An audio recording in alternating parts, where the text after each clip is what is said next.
엄마한테 커밍아웃 했을 때요. 엄마가 그 자리에서 진짜 무너져 내리시더라고요. 자식을 먼저 보낸 부모님을 보면 정말 이렇게 슬플 수 있을까 할 정도로 나는 살아있는데 내가 죽은 것처럼 울고 계시니까 지금은 그냥 녹아서 살 수 있는데 옛날에는 식당 들어가면은 밥 먹던 사람들이 다 조용해지거든요. 저거 뭐야?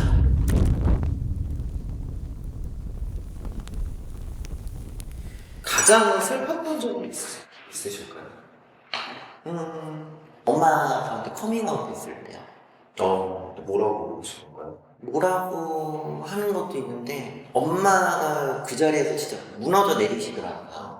자식을 먼저 보낸 부모님을 보면 정말 이렇게 슬플 수 있을까 할 정도로 절규하시잖아요. 이제 그렇게 제 앞에서 우시는데 나는 살아있는데 내가 죽은 것처럼 울고 계시니까 그게 제일 슬프죠. 그럼에도 계속해서 즐겁게 살아가는 이유는 뭐가 있을까요? 그냥 예전에 남자로 살 땐 뭔가 붕 떠있고 계속해서 괴리감이 들거든요. 자꾸 연극 같고 모든 삶이. 그래서 도저히 버틸 수가 없었거든요. 근데 이제 정신과를 다니면서 이런저런 검사를 결과 성주체성 장애다. 이거에 불일치가 있기 때문에 너의 그런 힘듦은 이 불일치를 단어가 적절한지 모르겠는데 고치면 해결될 것이다 라고 의사 선생님이 말씀을 하셨어요. 그걸 고치는 방법이 이제 과거에는 어떻게든 정신머리를 뜯어 고치려고 했죠, 사람들이. 근데 그거는 되지 않았고, 근데 수술로 고쳐놨더니 이제 그러한 문제가 사라지더라. 수술하고 하니까 행복하네요. 아직까지 장애를 갖고 계시는 거예요, 그게? WHO인가? 이건 팩트로 확인해봐야 되는데 이것이 어떤 정신의 질병과 장애를 뜻하는 게 아니라 그 사람의 컨디션을 설명하는 용어다라고 확정이 떨어져서 그 WHO에서 각 나라에 권고를 했고 한국에서도 제가 얼마 전에 받아들인 걸로 알고 있어요. 연애도 해보셨을 거 아니에요? 네. 그러면 가장 좋았던 엑스 보이프렌드랑 가장 나빴던 네. 엑스 보이프렌드 또 누가 있을까요? 가장 나빴던 사람은 첫 남친 문자 먹고 갔어요. 얼마? 1700. 1700. 네, 그때 1700은 저한테 큰 돈이었습니다. 네, 카메라 보고 한번 해주세요. 보고 있나? 양심이 성공합시다. 제일 좋았던 남자친구.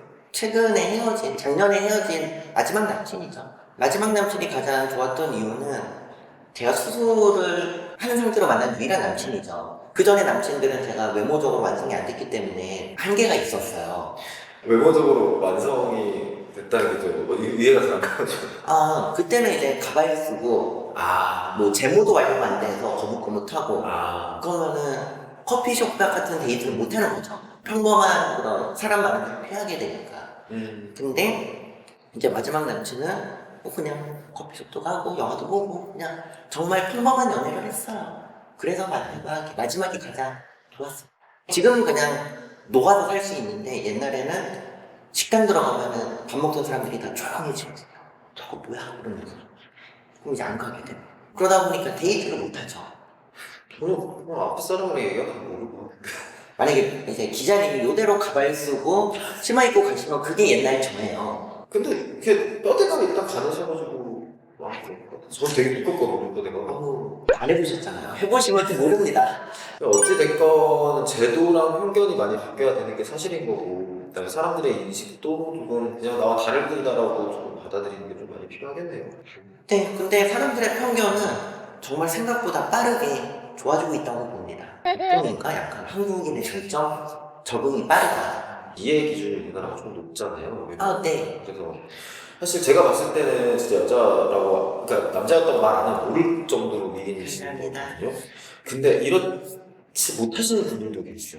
네. 많은 돈이 들여도 외모가 뛰어나지 못할 경우가 있을 건데 미인이셔서 그렇게 사람들이 받아들여주는 건 아닌가라는 생각이 조금 들긴 하거든요, 사실. 분명히 외모는 사람들의 반응에 가장 큰 역할을 미치긴 해요. 이게 참 결국에는 지금은 개개인이 감당해야 될 몫이라. 근데 그럼에도 나중에는 괜찮아질 거라고 확신을 하고요. 어차피 과도기라고 생각을 해요, 지금. 근데 이게 어차피 한 방에 모든 게 이루어지진 않고, 예를 들어서 좀 약간 건장한 체격에 약간 티가 나더라도 차별하지 말자. 이러한 강력한 권고가 주어지기보다는 그냥 밝은 모습의 트랜스젠더가 많이 비춰지면 결국 익숙해지면은 또는 차차 괜찮아질 거라고 확신을 합니다. 그러면 마지막으로 우리 이제 일반 시민들이나 사람들한테 하시고 싶은 말씀 있으시면은 좀 카메라 보고 한번 해주시면. 트랜스젠더 한 번도 보신 적 없다고 생각하시는 분들 계시죠? 봤어요. 몰랐을 뿐. 지나가는 사람들이 다 저 사람 혹시 탈북자 아닐까 생각 안 하잖아요. 왜냐? 탈북자라는 선택지가 없으니까. 근데 탈북자를 찾아봐 그러면은 찾겠죠. 마찬가지예요. 그냥 트랜스젠더라는 선택지가 보통은 없으니까 이미 보셨을 거고 이미 녹아들어서 살고 있어요. 그러니까 너무 무서워하지 마시고요. 안 잡아먹습니다.